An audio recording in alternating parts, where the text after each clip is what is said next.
mabilisan na. Siyempre, lalagyan ng mantika para maprito. Ayan na nga po. Pabalik rin po natin tokwa.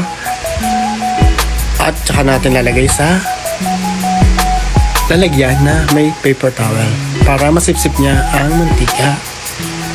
Gagayatin po natin na maliliit. Ganun na rin po ang tenga. Gagayatin na rin po natin ito ng maliliit.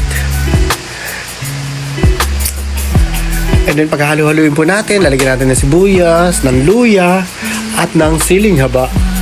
Ang siling haba, ang ginawa ko nga po pala ay tinanggalan ko ng buto at ibinabad ko po sa tubig na may yelo para mawala ang kanyang anghang. O yan, halu-haluin lang po natin at lagyan natin ng pampalasa. Kung depende sa inyo, kung anong pampalasa ang gusto nyo. Eto na po, ready to serve na. Sarap itong pang-ulam at pwede ring pang-pulutan. Hanggang sa muli!